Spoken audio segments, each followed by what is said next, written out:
Hey guys, it's the Grim Reader. So before this video starts, I want to say a big thank you to Troubled Dreams who helped me with this video. To check out his awesome channel and part 1 of our collaboration, click on the link on the screen or in the description box. And as usual, if you enjoyed this video, please don't forget to like and subscribe. Enjoy. What I'm about to tell you is a completely true story. It happened to me back in the early 1990s when my two kids were very young. I have very rarely ever spoken of it, and it still scares me to this day, even after all of these years. I was a young single mum who was raising 2 children on her own. I had a close friend who lived a few miles away, and having no car at the time, I would often take the 2 kids on a walk to our apartment, weather permitting. My daughter was in a stroller and my son would walk beside me. If I was at my friend's place after dark, she would usually walk us part way home, or sometimes her mum would drive us home. On this particular evening, she walked us part way like usual. Shortly after she turned around to head back home, we crossed a highway that had quite a few businesses and restaurants along it. We always took this way home, and I never had felt afraid because this is a smaller sized town, and I grew up here. After crossing the highway, we headed down a side street that was kind of dark. There were streetlights, but they were spaced kind of far apart, so there were areas of this street that were pretty dark. Shortly after we had turned onto this street, I heard footsteps behind us, but didn't think much of it at first.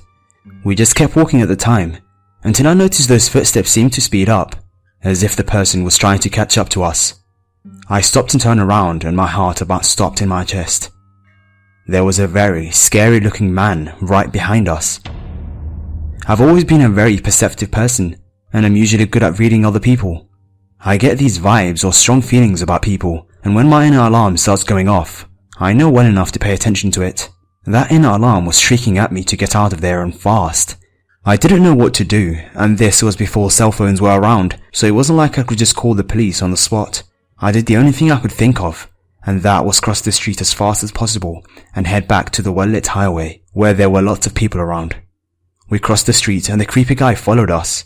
It was then that I knew for sure that my feelings about him were 100% correct, and that he was planning on doing who knows what to us. We kept walking very fast back towards the highway. He kept following us, and by this time he was muttering under his breath. I couldn't understand him and was too frightened and worried about my kids and my own safety to even care. I was intent on getting us out of that situation as quickly as possible. We thankfully made it to the highway, but had to wait for oncoming traffic before we could cross.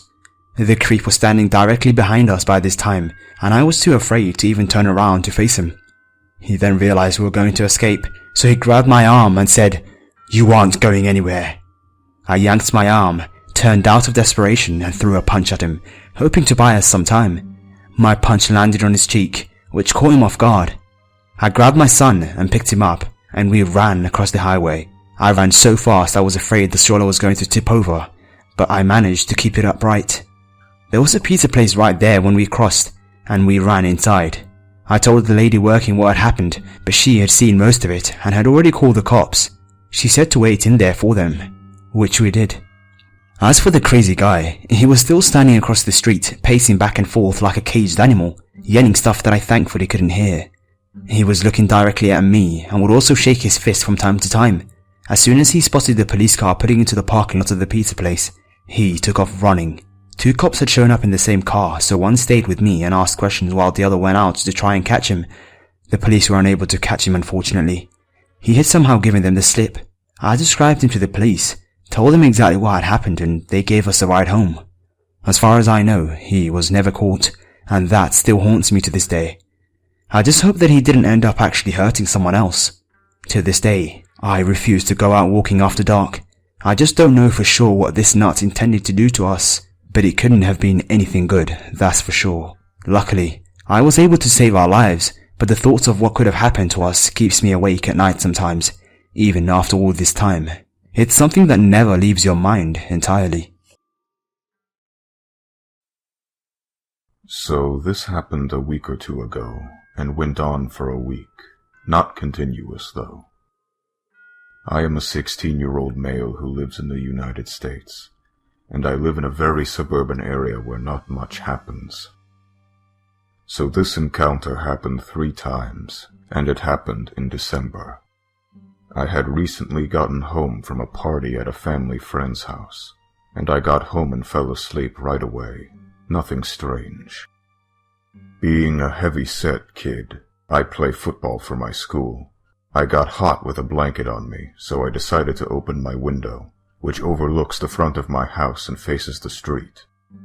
So I fell asleep at around 11:30, and I awoke at about 1 a.m. for no apparent reason. And I look up out of my window, and there I see him. It's the silhouette of a man looking into my window. At first I think nothing of it. I see a man just staring at me, and I kind of laugh it off. I have always been a bit paranoid, and the fact that something actually happened to me was funny, so my only response was laughter. So after about 2 or 3 minutes, the man just walked away. I didn't see him again for another couple days. The same thing. I was up late studying for finals with my windows open, not thinking of anything except for passing my math final. Then, at about the same time, 1 o'clock to 1:30, I see the same shadow, and I think it's the same man. This time a bit more freaked out. I yell and call for my dad and uncle who come rushing in, but at this point, the man was gone. The next day was my final and creepiest encounter with the man. I was home alone with my door closed as I was again studying for finals, and I needed absolute concentration, when all of a sudden, I heard footsteps outside my door. Thinking it's my dad, I call out, and then all of a sudden, I heard my front door open and shut right away. I pulled up my curtains, and I saw the back of a man in a black coat running down my block.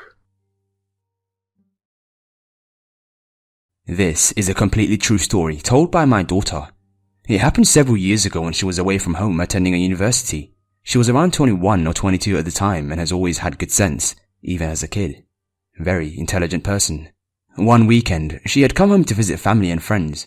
When she went to leave, it was already late afternoon. It's about a 3-hour drive from here back to her university, so she had to go to the bathroom before she reached her destination. She decided to stop at a rest stop. Big mistake. When she pulled into the rest stop, one car was there. She got out of the car and started walking to the bathroom. A creepy guy got out of the driver's side of the parked car and she kept walking. By this time, she was getting a bad vibe and wished she hadn't left her car. She said she took her time in the bathroom, hoping that car would be gone when she came out. When she finally came out, the creepy guy was standing right outside the bathroom door. She was freaked out but tried not to show it. She walked to her car and the creep started following her. Her car was locked so she had to fumble with her keys. She had an older car at the time, so it didn't have the push button thing to open the doors automatically. She was trying to get the door open and the creep was almost behind her, when lo and behold, a conservation police vehicle pulled into the parking lot. The creep walked very quickly to his car and took off. My daughter told me she knew that the guy meant harm and she thinks there was another guy waiting in the car. She said if the officer hadn't pulled in when he did, something bad would have happened to her. It sounds to me like these weirdos were sitting there like a spider waiting for its prey. They were hoping a young woman by herself would show up. After that, she never stopped at another rest stop again. Thank goodness nothing happened to her, and the conservation officer was her guardian angel that day. She now knows the world is a very scary place and anything can happen.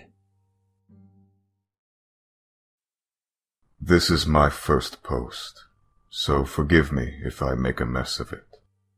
First, I will give you a quick description of myself. At this time, I was 18, and a very short 5'2" female, slightly stocky, but maybe 130 pounds at the most. I stayed out late at my friend's house, my escape from my shitty family home, with her husband, and young daughter. We having our own get-together. Her house is set back in the county just out of the city limits, off a dark rural Mississippi road. Her street was full of family members, being named after the family. Not many people lived on the main road, as if you drove down it you were going to see someone you knew. The main road was not lit and very windy, covered on both sides by either ditches or trees, or both. Now, to one of the creepiest moments of my life. I leave their house, headed to my parents' home in the city, at 1:30ish in the morning, which is only a 10-minute drive. In my Isuzu rodeo hauling ass, with my music up, I make the first turn, less than 2 minutes away from my friend's house.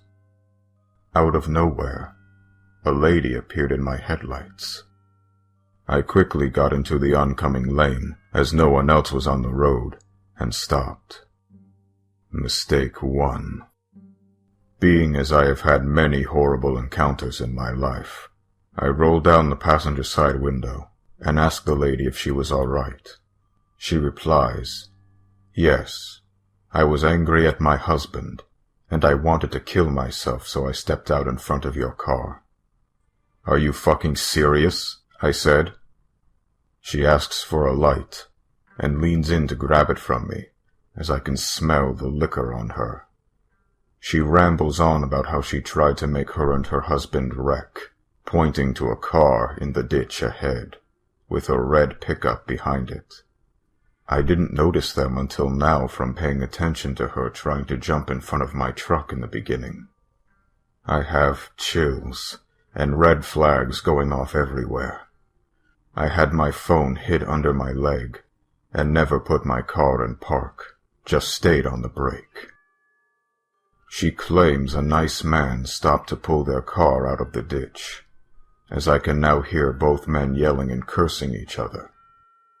It seems as if they know each other, because you wouldn't curse at a man who's trying to stop and help you out, right? I should have just left, but I guess I wasn't totally freaked out yet.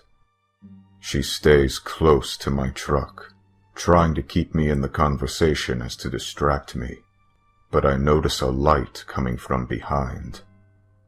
I check my rear-view mirror to see a shadowy figure with what seems like a cell phone light walking from behind, like they just jumped out of the trees.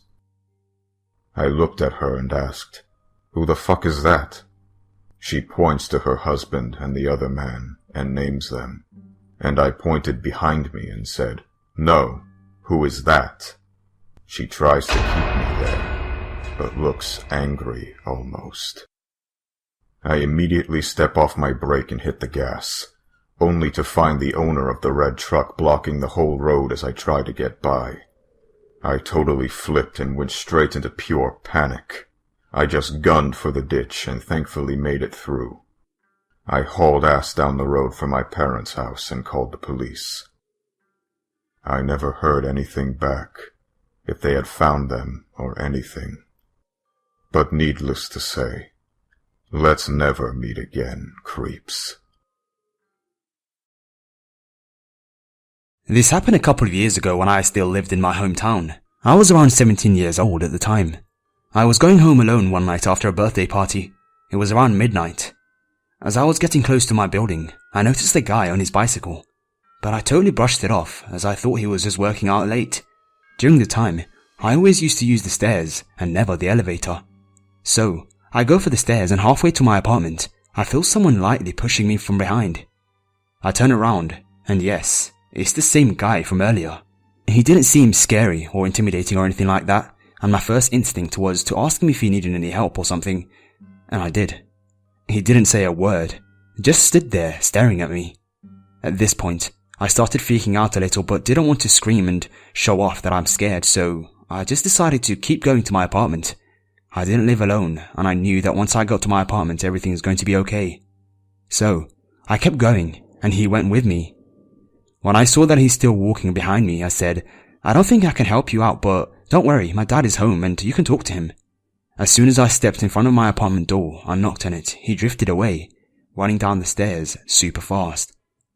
My grandma was the only one home, and I told her what had happened. Everyone in my family is pretty tough, so she went down the stairs with a knife to check if he's still there, hiding somewhere. No sign of the guy. He just disappeared. Update. The second time I saw the guy, I was again walking home alone. This time, it was not that late and I was talking to my mum on the phone.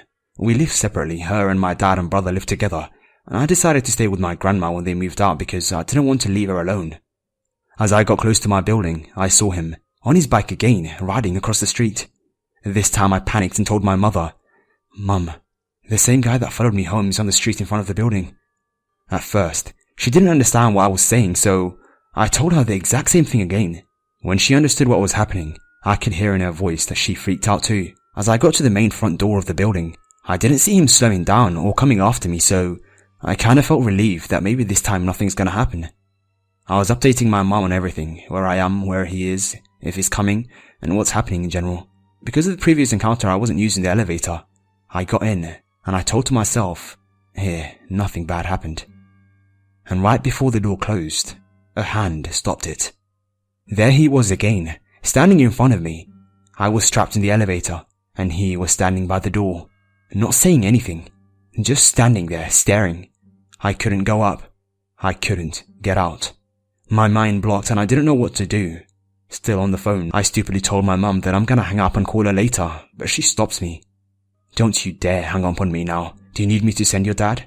Now, the truth is, yes, I wanted my dad to be there so bad, but it would take him 15 or 20 minutes to come from their place to mine, and I just said no. I didn't imagine myself standing there waiting for my dad to come for that amount of time. Then, I kind of came back from the shock and asked him, "What do you want?" And again, no response.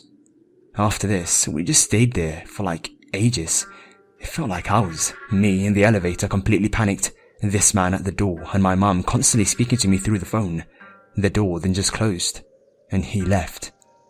As soon as the door closed, I pushed the button and went up to the last floor because I was scared he's gonna be there waiting for me in front of my door. I told my mum that he left, and that I was going to hang up on her so I can call my grandma to wait for me at the door, and I'm calling her as soon as I lock myself in the apartment. When I got to my door, my grandma was waiting for me at the door with a knife, angry how dare someone try to scare me like that. I got in, I locked the door as many times as possible, and called my mum to tell her that I'm safe now. I couldn't stop crying that night. After that night, I would see him riding his bike around in the neighborhood, but every time I would walk around until someone came to escort me. I would also see him around town when I was out with my friends, and he would always stare at me and follow me around for a bit. After a while, we found out that he lived very close to me, and that he was mute, and that made him freak out because his parents locked him in the attic when he was little. He followed a lot of girls and scared them, not only me. At first, I felt bad for him, and then I thought about it. The fact that he was mute didn't give this guy permission to follow girls and scare them like that. I guess I was lucky because other girls have complained that he touched them inappropriately. Also, one day I was walking to a local beauty store, and that's when I found out where he lived. As I was walking on the street, a big amount of water splashed in front of me, as if someone was trying to pour it over me. I looked up, and it was the same guy, looking over the balcony. I speed walked, and from then on, I tried to not walk on that side of the street. After that, nothing really happened to me again, and I hope nothing like that ever happened to other girls. Now, I go to university in a different city, but when I go back home, I don't see him that often, just a few times, and nothing weird happened. I just hope he got the help he needs, and is feeling better now, so no one else goes through what I went through.